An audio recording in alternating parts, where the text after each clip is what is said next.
Hello. First of all, this is not a prepared video. This is something I will make on the flow. Related to the fact I had a feeling quite a lot of people at the moment are starting to get interest for BMS for whatever reason. That's not the problem, but I got a little clue, and they are sometimes quite experimented in flight sims or in one flight sim. And they are interested quickly after training a bit and trying to master a few systems. They are quite interested in doing something operational to test the sim the best they can and get a feeling of what's going to expect them, rather the other way around. So they are interested in campaigns mostly. So I thought, okay, it's not necessarily user friendly. As it looks in the first place, so I'll pretend I'm starting a campaign, and I'll try to explain the things I have that comes to my mind and my eyes as I'm progressing into it. So let's pretend we are starting a campaign in the stock lot here. These three are the very old stock campaigns that have not been revised in a long time. Probably the best choices for first campaign in BMS. And these are very new campaigns that were out with BMS 4.3.4 in May. And they are, I think they have to be fixed in some way by the devs at the moment. So they are certainly very interesting to fly, but some things are not working correctly, as far as I know, as far as I experimented as well. So these campaigns may be the best choice. Here you have a first campaign, easy level, medium, hard here. And the contexts are different here. Blue is winning the war. Here, a video every time you click, so escape. Here, this is the beginning of something, so equal grounds and Iron Fortress, escape. The red have progressed a lot, and the blue are trying to save the situation, and it's hard.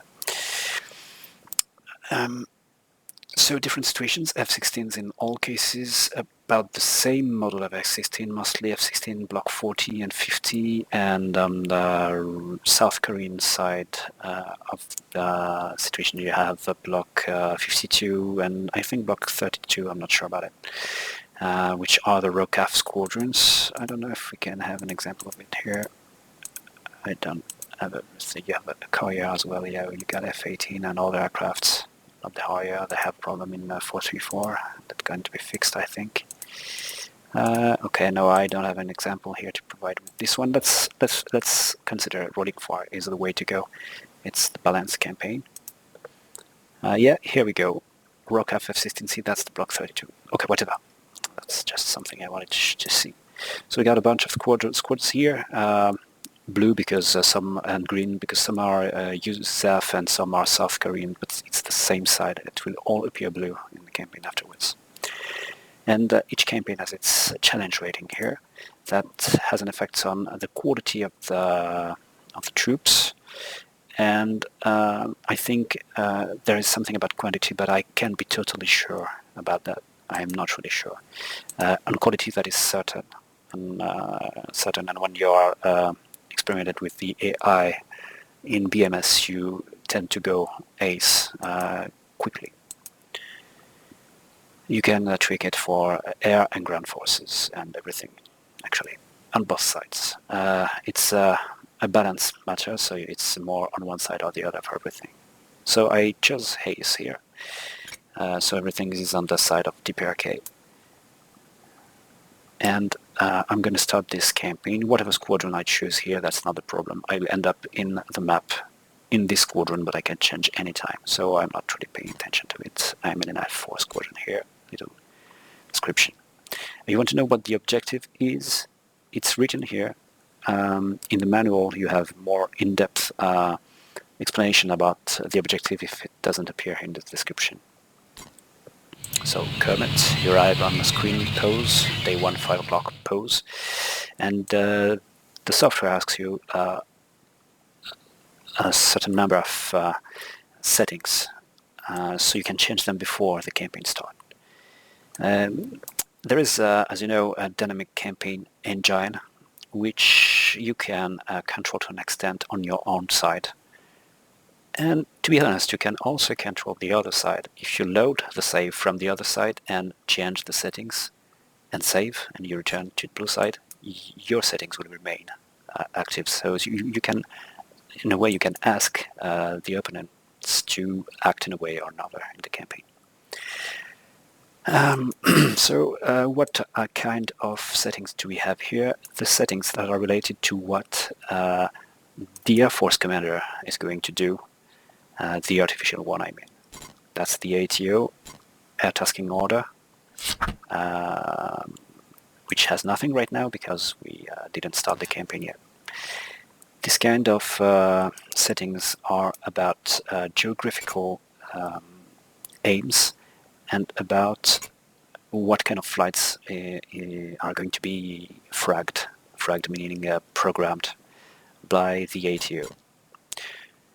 The ATO has its own settings if you don't do anything, that is set by HQ. This is one button for everything. If you click it here, it will be unclicked for everywhere. I will, just because I have one thing to do. If you start in BMS, you can just let it clicked and the ATO will adapt itself all by itself during the whole campaign. But at some point you will probably realize after your first or more campaigns or during your first campaign that it is not what you expect that is going to happen.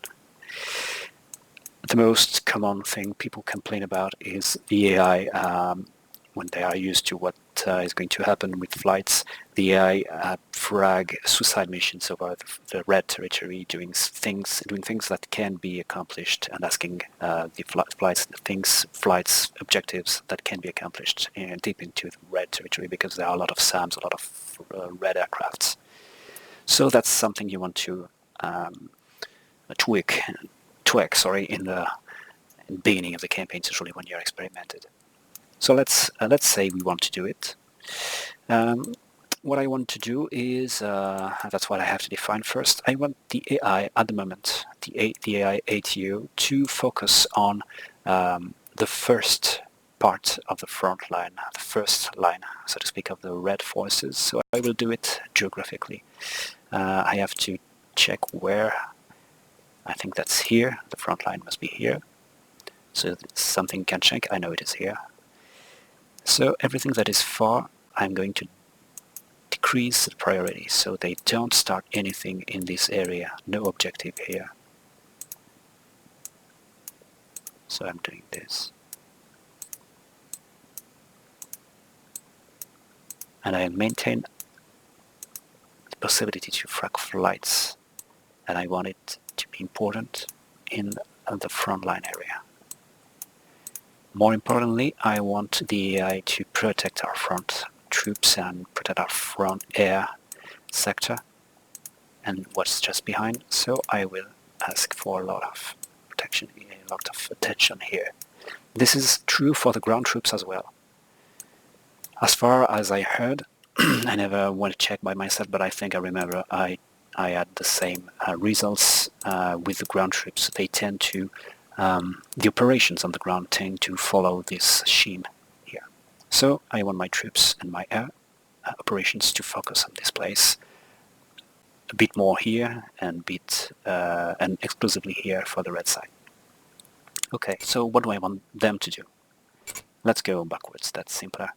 I want them to I want them to patrol in the air to prevent the red aircrafts to come in. So that's defensive counter-air.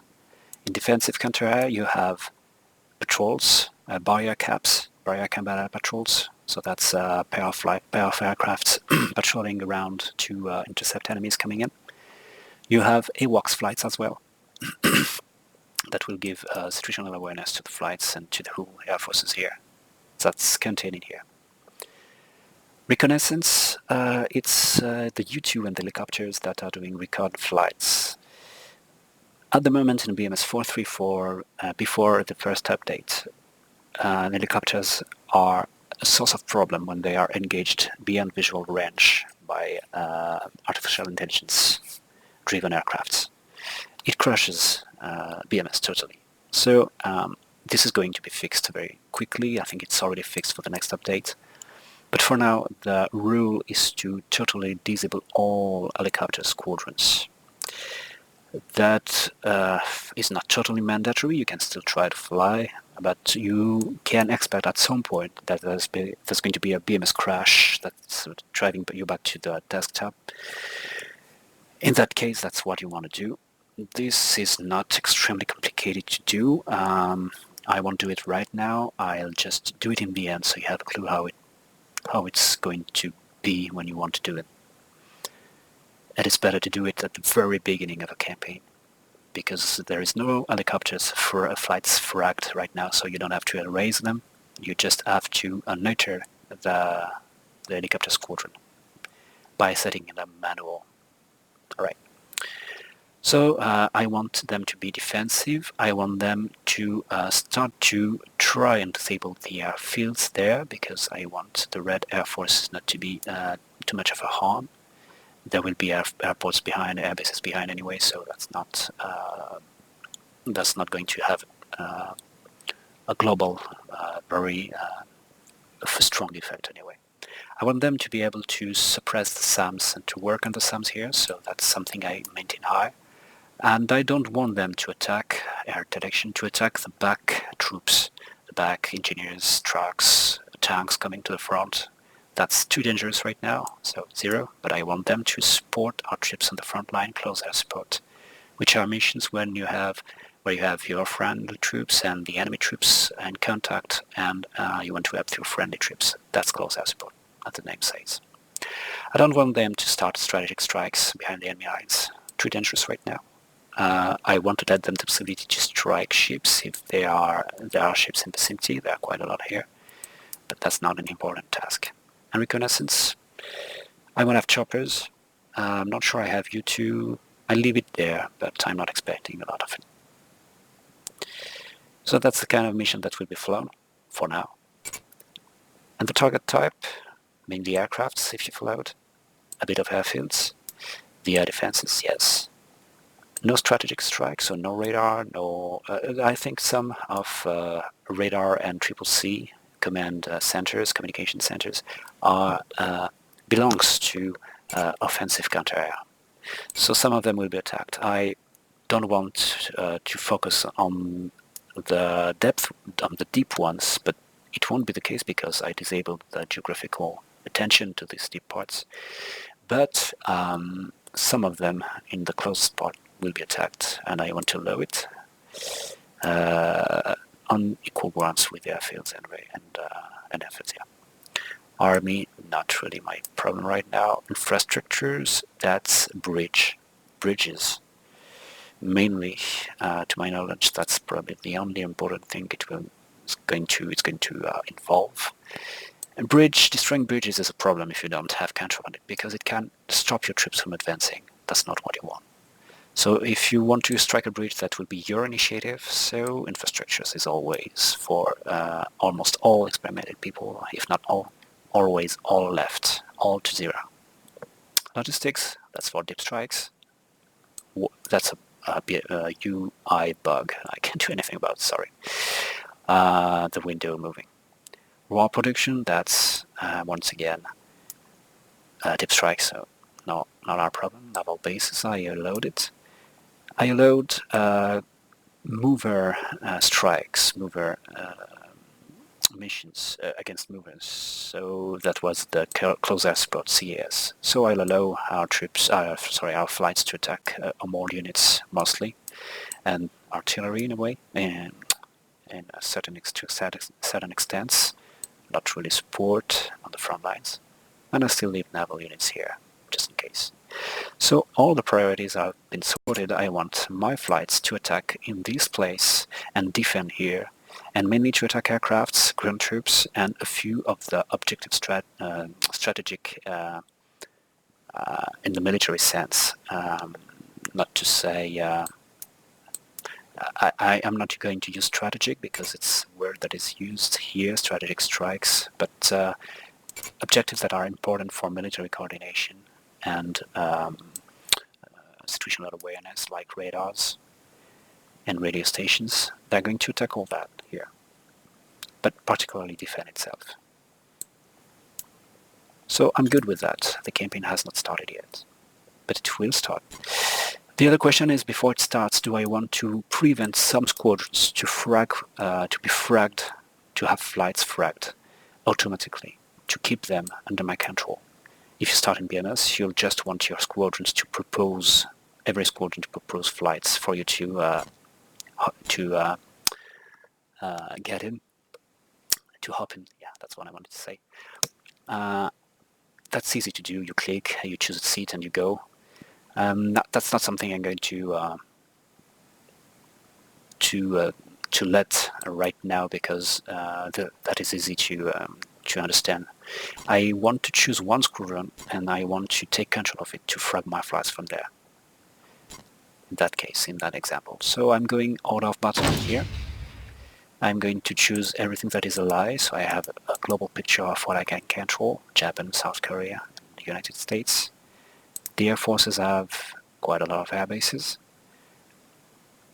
If I don't know the campaign, I have to check until I find the kind of aircrafts in the kind of place I want. Let's say, okay, that is ROCAF, Korean F-16. I don't want these ones, I want the USAF ones.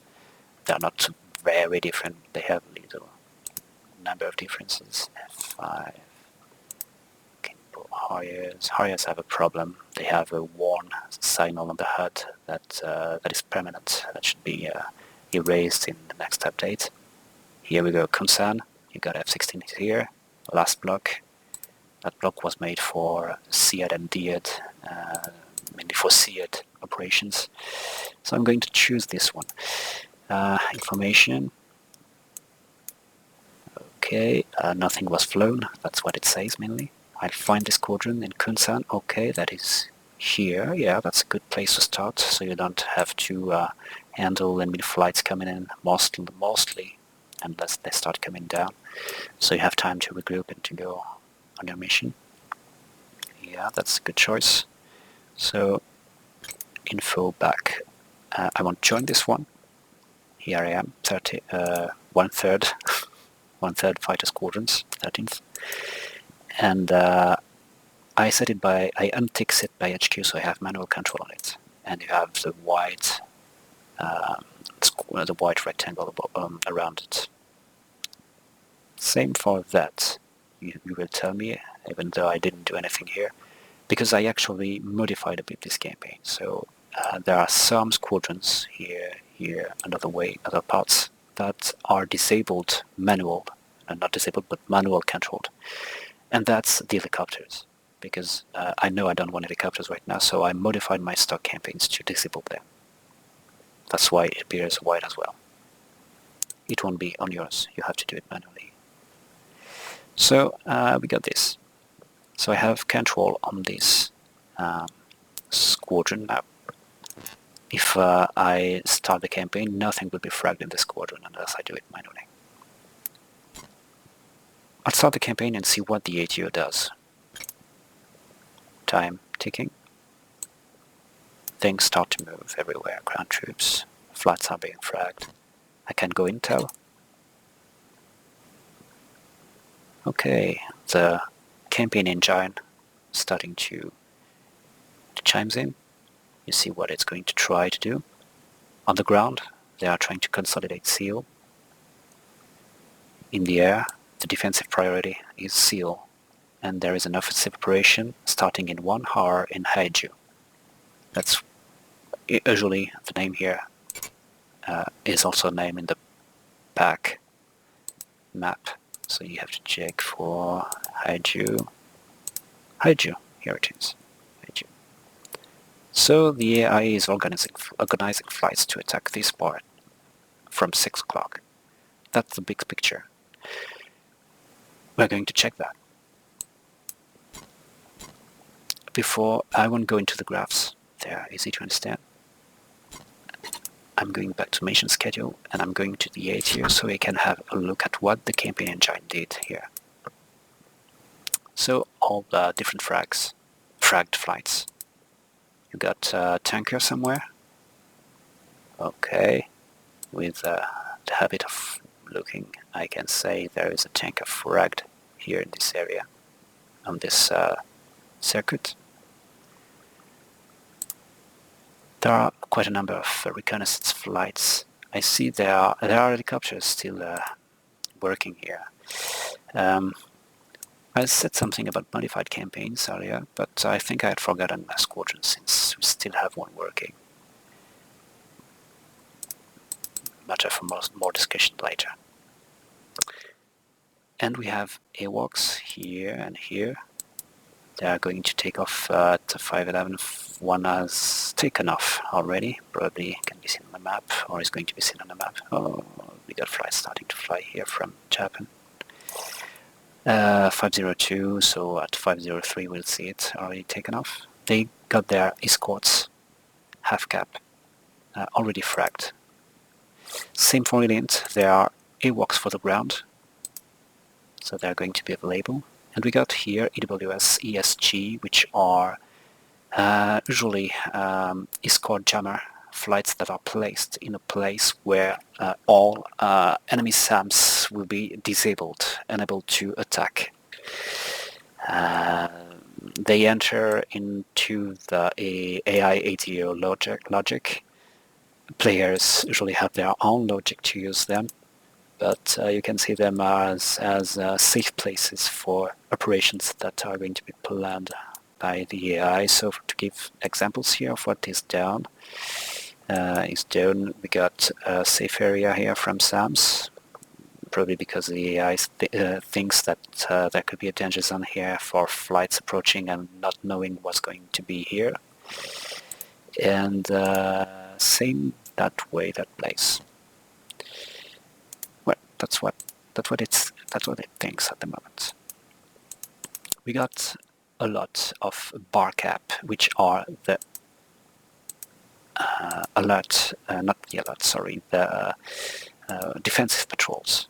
You see the AI planned a lot near Seal. They said they were going to do that. And some backwards.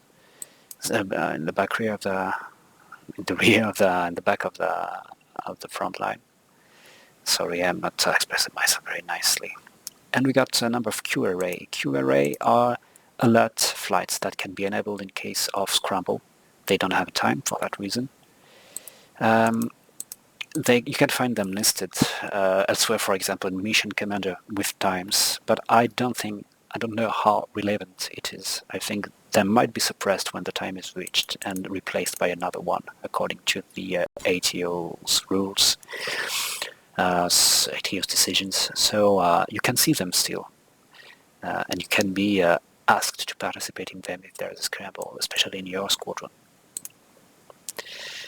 Other flights that are prepared, we quite asked the ATO not to attack behind the front line a lot, so there isn't a lot of flights behind. We got destruction of air defenses planned here as planned. At 6:05, it's said to be happening from 6 o'clock. The ATO is planning live flights. We just saw a transport here being fragged between bases to increase the supply level. Same here, we got at comparable time, just after the first destruction of enemy air defenses, we got sweeps and OCS strikes. Sweep are fighters that are going to come across the place and attack enemy fighters on the way. So they're arriving at the same time and just after the destruction of enemy air defenses packages, and they're going to attack whatever they can in the area to clear the skies. And then you got the OCS strikes, which are offensive counter-air. Just giving an example out. Time is mostly just after, that are going to attack this area as well. If you look, everything almost is around. So they're going to attack radars, I think, radio stations and airfields mostly. So that's what the ATO thought would be relevant from the instructions we've given it in the priorities. And to be honest, that's quite what I was expecting, not knowing exactly where it would want to strike first. If we go in depth, we see for each package there are several flights of usually different aircrafts. And wherever you look, you won't find any from the 13th Squadron, which is totally manual. So we have here, for example, one of the destruction of MAI defenses. Here, arriving on target, time on target at 6:05. It's going to be made of 3 flights. 2 are programmed for destruction of MAI defenses. So they're going to... All right, listen up. Of course, I can select everything. I go into this squadron into this flight by clicking here right and choosing join. So if I look, yes, I'm this squadron 155, and the flight is DL here. Package 29984, here it is. Okay, that's all consistent. Takeoff 537. 2 aircrafts. Okay, I can choose one of the aircrafts and go into it for 3D mission. So this flight, I can see its briefing. All I can right, see everything I need for it.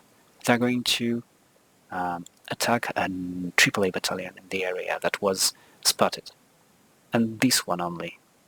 Which means if I go 3D and I try to do this mission, anything I hit that is not this battalion won't be accounted for the success of my mission.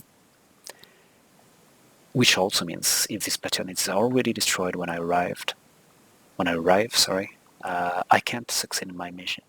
This is one of the reasons you'll learn to spot what mission is not the most interesting for you as a human in BMS, because it's useful if you want to drive an AI flight somewhere, but it's not really going to thank you for trying to achieve an objective that can be achieved for whatever reason. And technically, having the campaign engine thanking you is interesting because it gives you points. It gives your whole side points to be more effective. When you succeed mission, your whole side is going to be more effective. Ground troops, air troops, and all the like. So I had a look at this flight. I can see what they are tasked for. Right, I am briefing again. They are going to have Mavericks. These ones are going to have harms because they are not here for suppression. They want to destroy vehicles. So they are here for destruction. And they're going to use harms because that's probably the easiest way to aim at radars, active radars, which is what they're expecting, including the AAA battalion that has a fire control radar, namely a fire can. So the harms are for that, I suppose, and they can be useful for anything that is threatening the package, probably. Same thing for Plasma 1, the other flights in the list here. Here they are. They have Mavericks, so they can aim for other vehicles that can be targeted as active radars. So for ZSU, AAA of all sorts, or vehicles, supply vehicles around. And finally, you got KD1. KD1 is a prowler. It's a jamming intruder, so to speak. So you see that even though we are not in escort jammer package, we still have one escort jammer flight in it to provide support. So this flight is supposed to give a total protection against any SAM that is radar driven, radar controlled in the area as long as it's active. That's what this package is made of. Packages are made of flights. In one package you have 5 flights. Usually packages are independent from each others. You can see that in the big picture there's going to be several packages operating here, but they are not dependent from Dragnet 1, be advised, hostile launch activity detected, bullseye 05269. So the action is starting to kick in here. You can hear actual radio communications from your troops, from your side. You don't have to hear them if you don't want to. You can go and set up sound, and here you can disable UI radio chatter. We'll do that so we can speak in peace here. So I was telling you that several packages are going to operate here, but they are not directly related. They can communicate with each other. If the destruction of a air defense totally fails, or can't even reach objective, it won't cancel the flights coming next, the packages coming next. That's quite a problem, to be honest, but that's how it is. So you better have packages that are made to be operating in any case. That's probably why in this package you have 4 aircraft OCS strike to attack. What is it? I don't know. Right-click, join another squadron. OCS strike, clicked it. Briefing. All right, listen up. They're going to attack a radar early warning site. And when you look at it, you can see that if everything goes as planned, earlier DL raids, destruction of air defense raids, and fighter sweeps will have suppressed the clear mother defenses, etc. That's what the ATO did indeed. So the package is going to fly anyway into this target, whatever happens with the other packages before it. And you have to expect anything in case it fails, so you have the OCS strike flight in it, and you also have a suppression of enemy air defenses in it, which probably All has right, harms. Let's check. Yes, harps was a 1. They are was a 1. And you have an air escort Bulldog 1 that has obviously air-to-air missiles. So everything is consistent. Things may not happen as expected. As you can see, destruction of enemy air defenses can fail, but you still have a package that is supposed to be able to defend. How is the outcome decided? When you are in 2D here, everything is a matter of probabilities, so it's calculated like a board game. Sometimes you can see things that are not supposed to be possible happening, but that's like in reality, we'll say, but it can be a bit surprising or upsetting. When you go in 3D, everything is not calculated when it happens within a bubble around you. So if you are flying there while operations are going to happen here, this is inside your bubble, everything is not calculated but is happening in 3D. Right. At the moment everything is calculated and assessed as probabilities and dice rolls, so to speak, because we are in 2D. So as I said, I kept my squadrons clear from any frags. I'll be back in it. Order of operation, still open at Kunsan, 13th. Let's go. Click info, join, and I'm in it. And I can check, indeed, nothing. From that point, I think I will frag a flight that is going to operate at the same time as the others, because I don't want to be alone somewhere just behind the enemy lines. And I don't want to just make a defensive patrol, which can be very fun to make. I tried to pick something the AI hadn't yet. I got a bit of time. I can pause anyway. There's a halt, there's a stop, because halt is it's a server only, I think, a way to totally stop all the clocks, preventing the other connected clients to let the clock tick.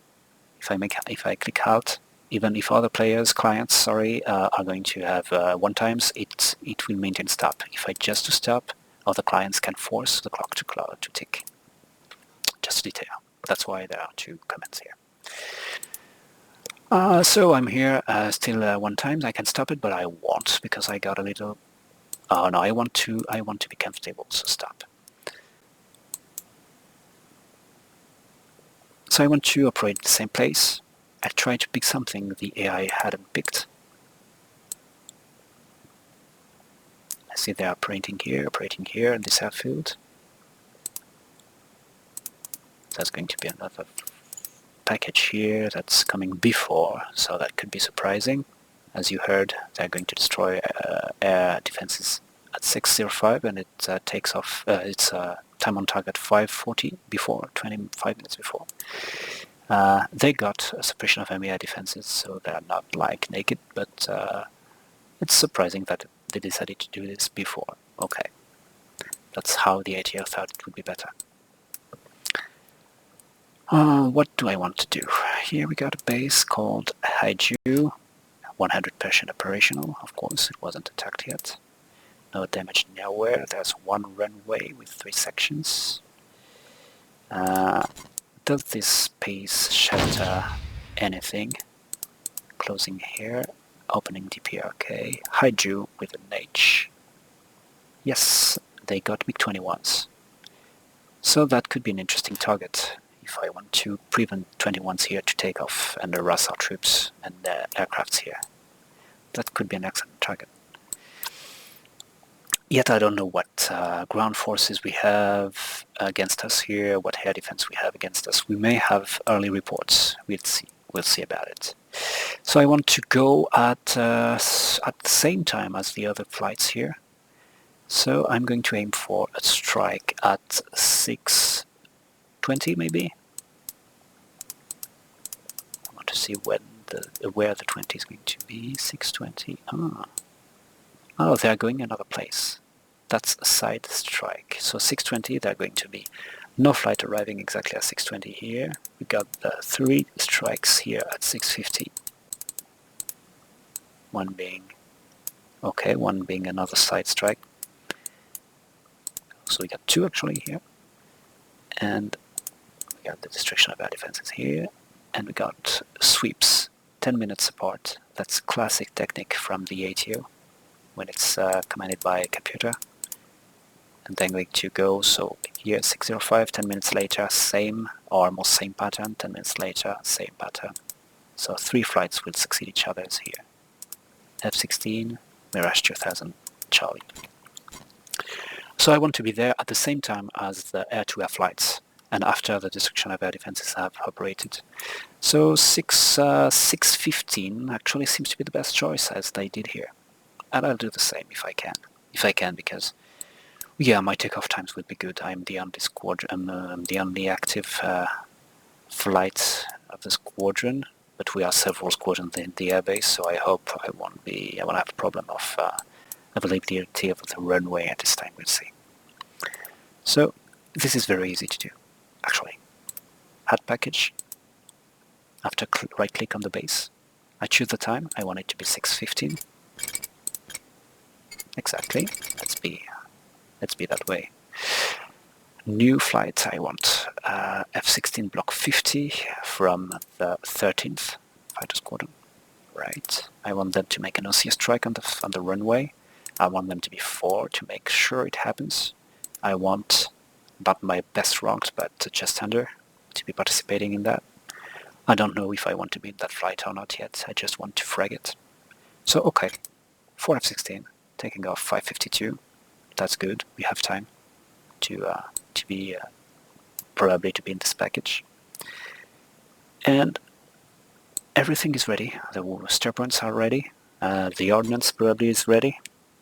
I can see the flight already in the list. I click it. Okay, they're all here at Hammer 2. I'm checking the loadout, and I see we have.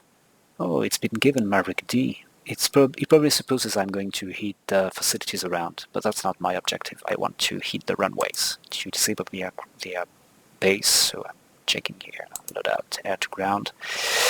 I can have BW-107 Durandals, low pass strike. I have GBU-24 10Gs that are penetrating, armor penetrating. Here's 27. I can have JEDAMs, GPS guided bombs. In this context of first mission of the campaign, that's probably something we can use the comfort of. So I'm taking that. A pair of GBU-31 armor penetrating. For the runway, that's perfect. For H aircrafts, I don't want to confuse the AI with strength choices. Okay, and the rest of the loadout, 2 radars, 2 heats, an AFPOD that can be useful for low-level strikes, but not really for that. I'm not going to keep it for that kind of mission. Jammer and bags, all cool. I've already made 1 flight. simply ready to strike, ready to be joined if I want to fly it. I'm going to complete it with suppression of enemy air defenses from the same squadron to make it simple, but then I don't have to use the same squadron. So I want to make a seared flight with only 2 aircrafts, each having 2 harms from the 13th, once again, with my best pilots in it. Okay. And it takes off at 0554 after the OCA, not really my choice. So I'm going to trick it afterwards. The flight plan is ready, the loadout probably is, 2 radar, 2 heats, 2 harms, 2 magnums, the jammer, the HDS pod to control the harms and make the best job out of it, to direct the harm, and have a better situational awareness in the MFD. Okay, all good. And I want 2 aircraft escort as well from the same squadrons too. I choose a TACAP. TACAP is Target Combat Air Patrol. I can choose how long they'll steal at the place I choose. That's the best way I found to make efficient, protective flights for strikes. So, same squadron, TACAP. Okay, I want my veteran pilots in it. That's done as well. Takeoff time is the same as the SEAD. That's not supposed to be so I'm going to trick it as well. I will want to have the SEAD, suppression of enemy air defenses, going first to give us SA and assess the situation. And I want the TACAP to be right behind them. And finally the OC strike to be ready to operate. Anyway, for the flight, everything is done, everything is good. For the package, I mean, everything is good. So, okay. Here it is, appeared, 3AA4. I can go back to the same window, right-click, show flights. But I can, once again, change the time, for example. I have to be careful about it. If I choose a time that makes the package start to take off before right now, I can't change anything anymore. So I'm being careful about that. So we got this package. Here it is, all done. I'll display it. Yeah, you see you can display things in relation to it. Here is the tanker point. We have a tanker here. I remind you that we have a tanker here, so that's why you got the lines here that show you how to get to the tanker. And you got the alternate airfield here so, as well. So I'll be back about this to this package, and I'm going to change the things that need to be changed. So I said I wanted to have the SEAD take off first. I chose it, flight plan. I got the whole flight plan. Some things are locked. All the speeds are locked. And you got, in the time over steer point here, you got everything unlocked except one, which is the target. In the examples we took, we fragged every flight with in mind for the automatic steer point designer, in mind the time over steer point for target, time over target, in other words. So here I'm going to change the times just by changing this time over steer point. It will be simpler. Or I just unlock it, I lock the takeoff time, and I change it the takeoff time to be, well, it's the SEAD. I want it to take off at 48. That's good. Changed here, so I can put the TACAP in between. TACAP is Gamble 3. Here I got the list for the package, Gamble 3. Good. Unlocking the time on target. Take off 15.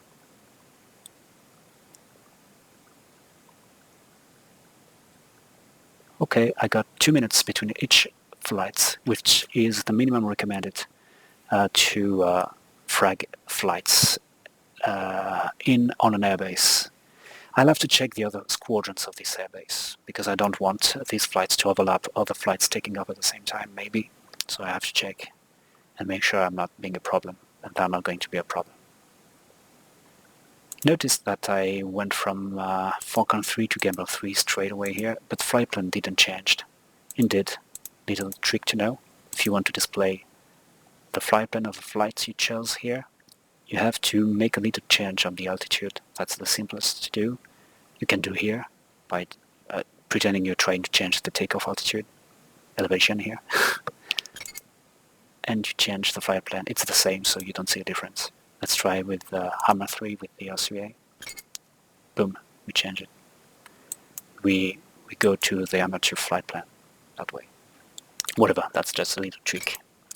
For the rest, I'm not going to change nor see anything. I just have a look at the OCS strike plan because that's what I'm going supposedly to fly. I can see that there is steer point 2 out from airbase point, which is going to be, in every case almost, I think every case I made a flight, steer point 2 is the heading that will be given by the airbase when you ask to resume your navigation after takeoff. So that's good to leave it in the same heading. Usually it's very useful.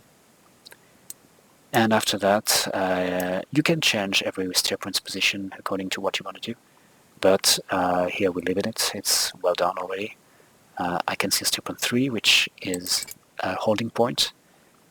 6 minutes holding points, allowing all flights to catch back if they are belated in any way. So steer point 4, the real push is going to be here 6 minutes after reaching steer point 3, with flights doing a circuit here. And they reach steer point 4 at, well, for Arma 2, 6:14, for Falcon 3, 6:10, Go 3, 6:12. That's perfect. 2 minutes separation. And then they go their way to steer point 7, strike runway long section, 18,000 feet, and they go back steer point 8, steer point 9, and so on to base.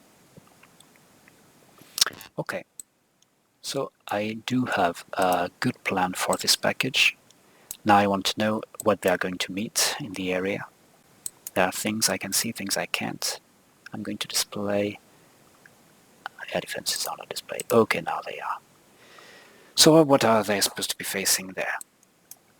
The briefing sheet says, here, threat analysis. Enemy combat air patrol aircraft are likely to be operating within operation area. That is expected, because this is the beginning of the campaign. You can expect the enemy AI ATO to frag but defensive flights all around. So yeah, of course, they are likely to be operating. And it says, which is not always true, especially when it's no known, that there are no known enemy air defenses assets along the flight path. Okay.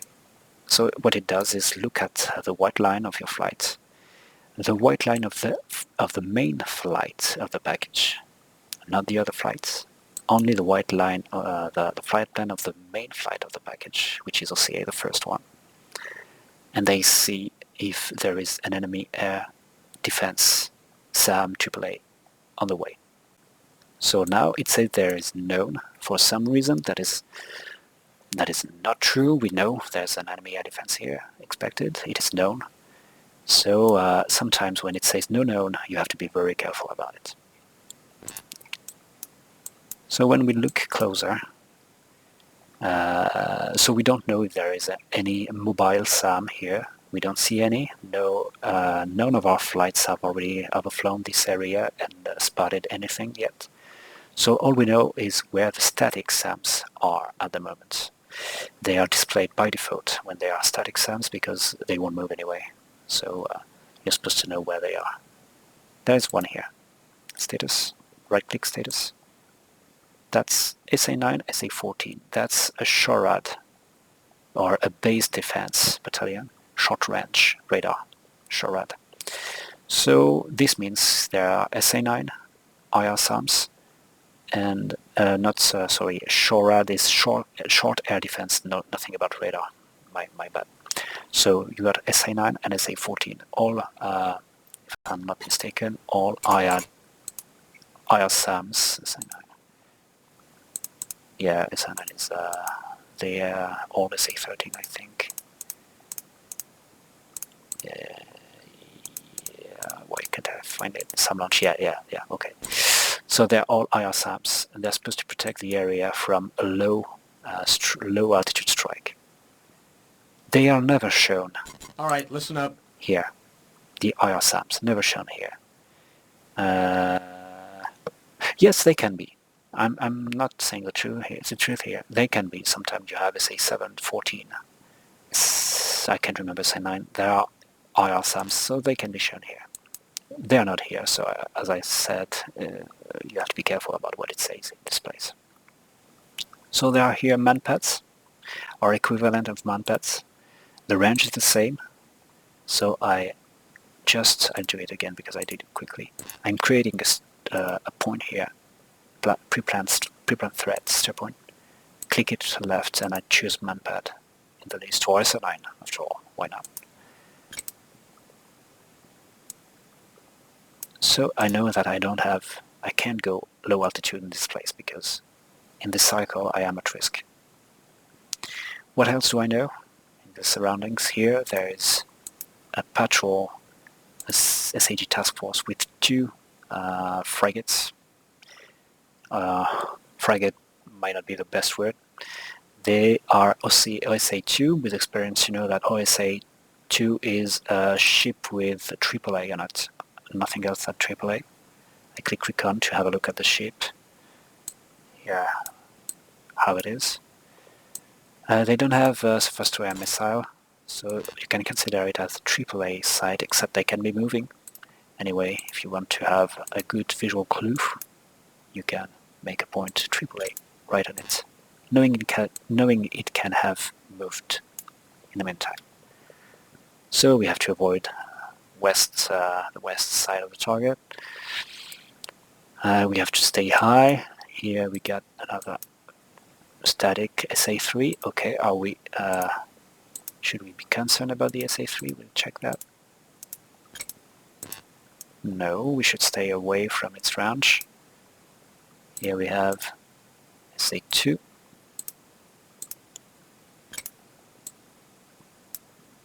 Good. Here we have SA2 as well. Okay, we're starting to see quite clear. Just checking that as well. SA2, okay. Okay, that's interesting. And SA2 here. I'll put this as well. SA2 default. Okay. So I'm going to attack a target that is reasonably reachable. I placed a number of pre-planned threat points. I don't want to lose them, so I'm going to the DTC right now, and I save them. Okay, it's saved. If I click load, if I don't have them and I click load, they'll be back here. If I move one accidentally and I click load, it's still on the file, so it's restored. If you click load, it doesn't immediately appear. You have to move your mouse over the map for it to work. For example, here, load, nothing happens. Map, okay, it's actually taken account of. Right, so they are entered in my data card. That's good. Let's refine a bit what the package is going to do here. We got the OCA going on target back, okay, fine. The SEAD, suppression of enemy air defense, is going on target, suppressing and back, fine. The TARCAP, is going to be up north. That's not really what we want. We want it to be ready for backup and ready to process enemy air-to-air defenses, so we're going to do that. And it starts placing red lines. Why? Because the speed were locked and we changed the destination, the distances between the points. So we are going to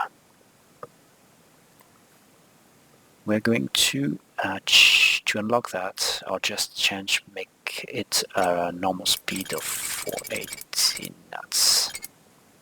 TARCAP have a split point still 175, which is not normal, to be honest. So you can consider it like a little bug, and that you have to put on split normal speed, which is usually 480. That's very good for F-16 flights, for example, or any flight really. So now we got the TARCAP that is staying away from the threat cycle and keeping an eye and ready to assist.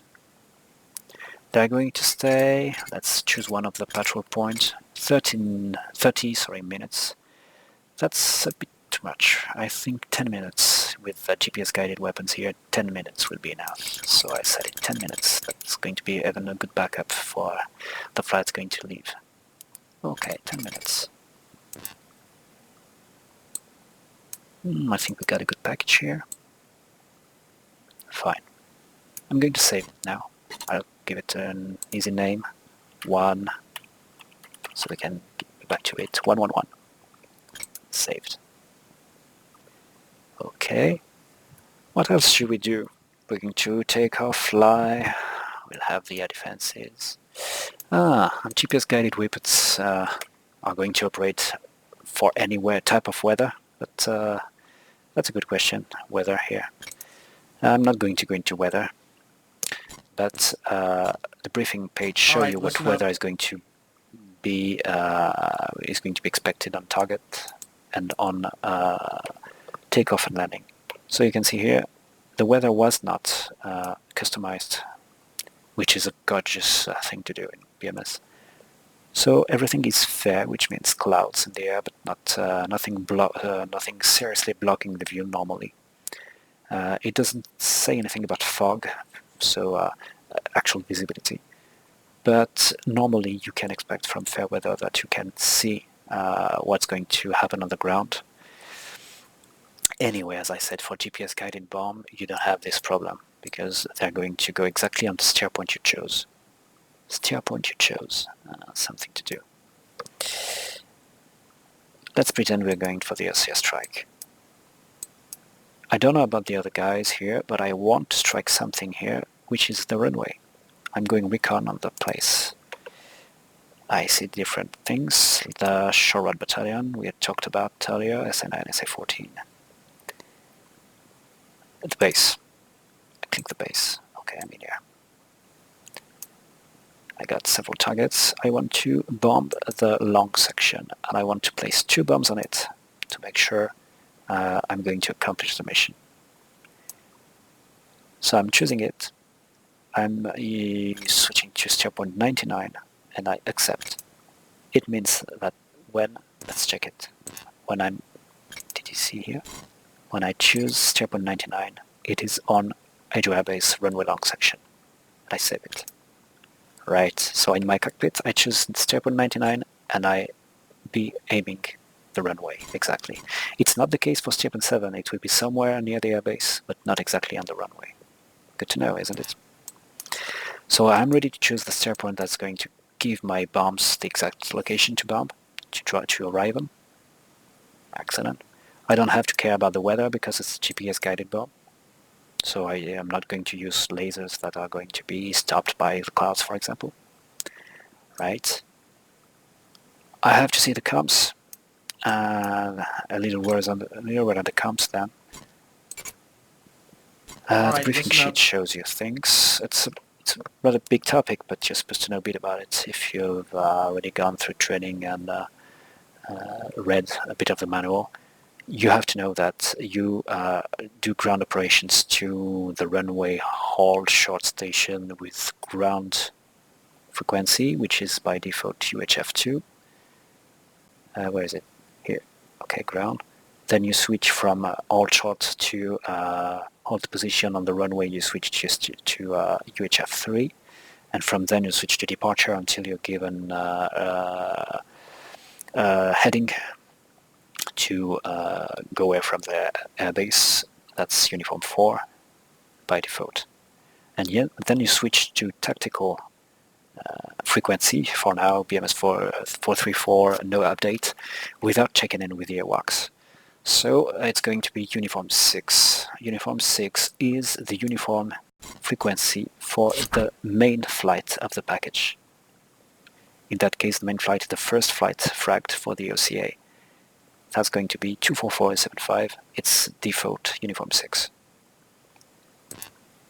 So you don't have to worry about entering frequencies normally if you are careful about it before entering 3D. For the intra-flight frequency, which is your AI wingman, for example, you have to choose the according Victor channel. Easy. You have 3 flights First flight, Victor 15. Second flight, Victor 16. Third flight, Victor 17, 18, 19. So you can talk to your AI. Victor is not supposed to change. Though if you want to, here for 8 is to have a weather report. This is Victor. Occasionally you have this frequency you want to have ready. It's supposed to be Victor 7. At the moment it's not entered default as written here in the DTC. Let's check a bit. Uniform 2, 272. No, that's not correct, you can see. That's not correct. We chose the flight, but it's not correct. Why? Because we first have to enter here automatically into the data card, com plan. Let's check again. Uniform 2, 2735525, 2922300, Uniform 4, 29264. Excellent. Uniform 6, package 24475. That's tactical. Excellent. Let's check Victor. So Victor 7 is supposed to be 80s. I'll enter it right now with my keyboard, 120225, and I save. If I ever hit complan again, it will restore the previous one probably, so I have to check that and enter 120225 again. So that's for the 80s report. And I'll be on Victor 15 for my AI. Default already ticked. Great, nothing to do. I'll just check I have ground ticked for. So Uniform 2 for default. Okay, that's perfect. Other things you need if you want the IFF to be good, it's to click to have an automatic setting for your IFF. Click IFF plan. I see everything's right already. I save, all's done here. You can also tweak your MFD selection here. That's another matter I want to turn in. Okay, so my data card is ready.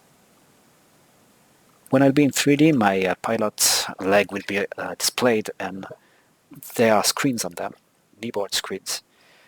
I can ask BMS to display my current mission kneeboards, and it's not really a big deal. Let's save. 111. Good. This is weapon delivery planner. It's supposed to be in the BMS suite, software suite. It's made by the devs. It's shared by the devs to be used with BMS. That's not an actual third party made by people that are not developers of BMS. It's made by the developers team. I'll load my mission into it. Campaign, that's in data, okay, 434 data, campaign. My mission here, 111 cam. Okay.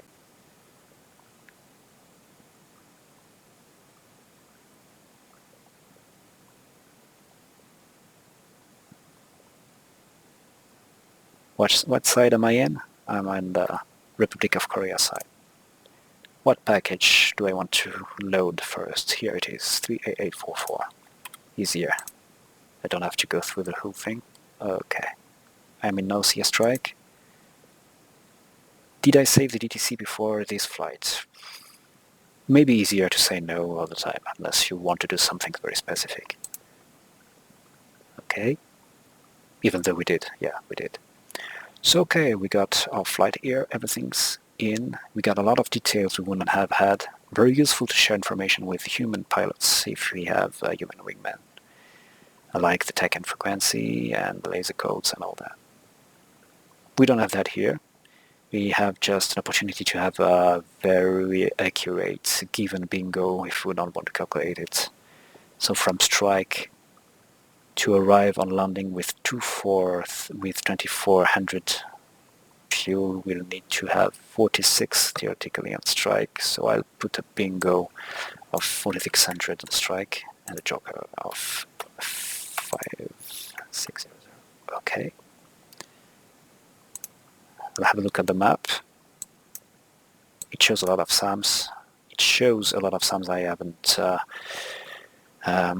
made a stair point for because they're not relevant for the mission. I see there's a SA5 around here. That we are entering the area of. SA5 are not very dangerous missile for fighters, more for bombers or liners. I'll still add it. I click the SA5, add. Okay, I got one more cycle. The other one very close. It's almost the same. I'm not adding it. Still interesting to have, but once again, I'm not going to really be troubled with the SA5. I display the other flights. It can be useful as well. I know where the target is going to be. I have the bullseye displayed. Very important to keep my SA if I want to have a picture of it with the coast and the geographical area. And I save that. It is saved. Good. Oh, a little bug happened. Oh, I don't know what it is. Whatever. I wish it hadn't. It would have made things simpler. So don't pay attention to what I'm doing unless you're really interested in it. I'm going to try and fix it live.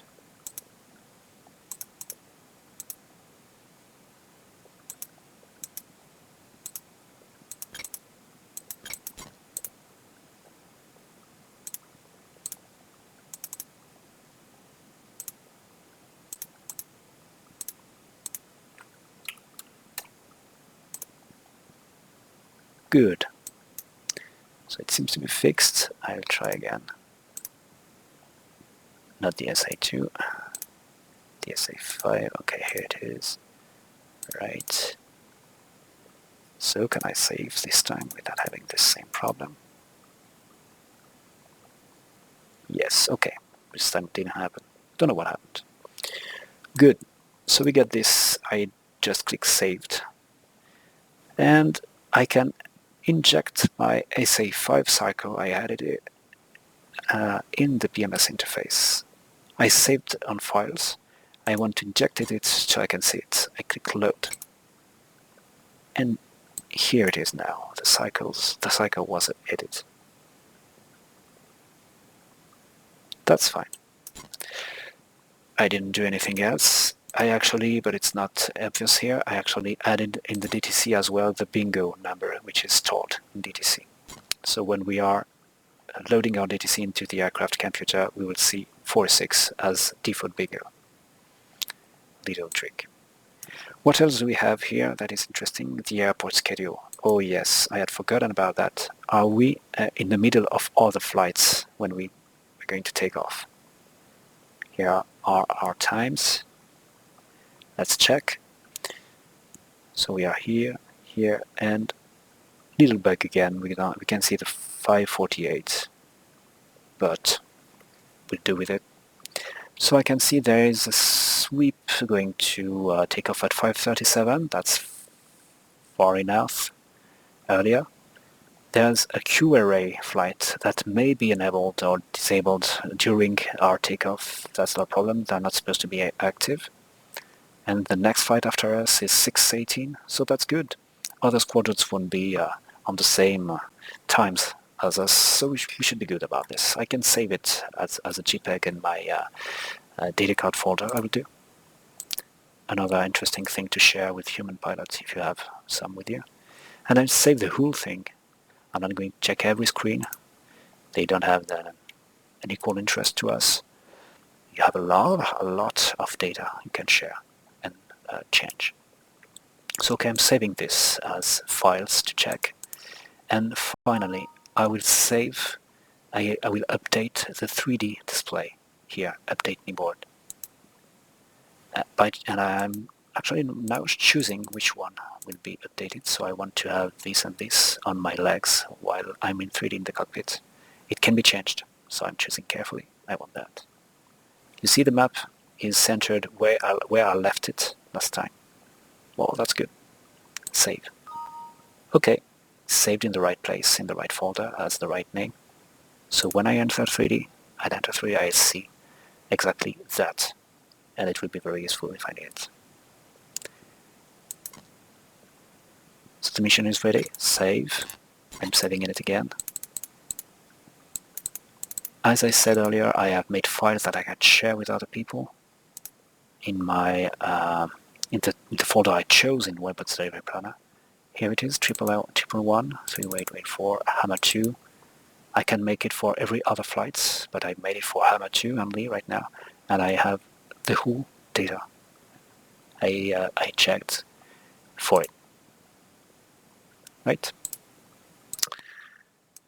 So this stage I'm going to enter 3D when the time comes, and there's nothing I have to add about this mission. It was a walkthrough, sorry, a walkthrough about when I start to choose a campaign, what I see in it, and what's happening. There's a lot you learn about the campaign by just going through it, and that's probably the best thing to do. Make campaign missions, record the fights, and try to see what happened that shouldn't have, what you can avoid, what you can't, what you have to avoid way before arriving in the situation that provoked your ejection, so to speak. So that's the best way to learn. You probably learn more from the SA-14 that shut you down on a low strike pass than from reading the tactical reference about it. It's a good reminder, but experimenting things firsthand is going to give you a lot of insight about what's going to happen in a mission when you prepare it. I gave you a good first settings setup for a starting campaign. I said I would disable the helicopters so you don't have the BVR engagement bug. I'm going to do it. This is with Mission Commander, another software easily accessed in the BMS forums, and once again created by people from the devs. And I do the same thing. I load the mission 111. Here it is. And I'm going to go in units. A lot of things to discover here. Some can be cheating, be aware. So units, squadrons, okay. I do it, I'm going to do it country by country. So US, for example.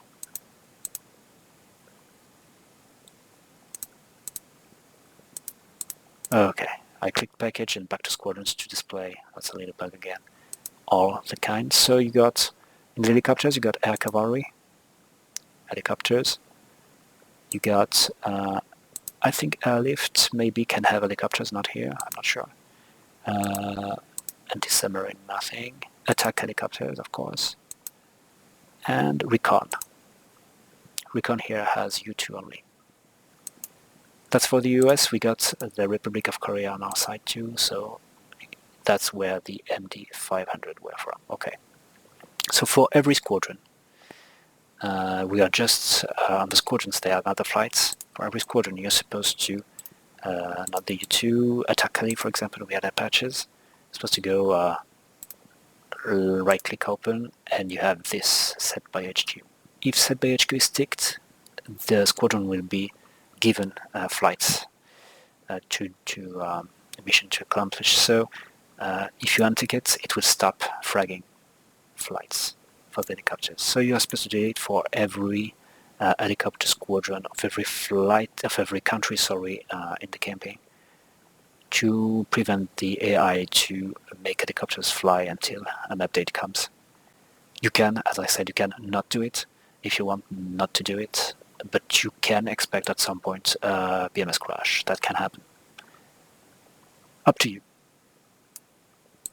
So for example here, I do it for attack heli, I do it for every squadron air cavalry, and I switch to ROC, or I maintain all countries. After all, why not? And I do it for the whole flights of every country, the whole squadrons rather. In that case, we didn't. We started the campaign first, of course, so there are flights that are fragged of attack heli, for example. Here it's flights for TPRK of MI8. I would erase the flights. For example, I choose with Shift, I choose all the flights, easy, delete. And all the helicopters are deleted. Once again, not mandatory. If they are still in the air when we start flying in 3D, you can have a crash. That's all. Okay.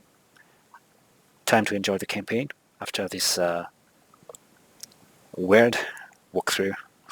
Not planified, not structured walkthrough to the first 3D mission. I'm not going to find it. but I'm sure you're going to enjoy your own flight. See you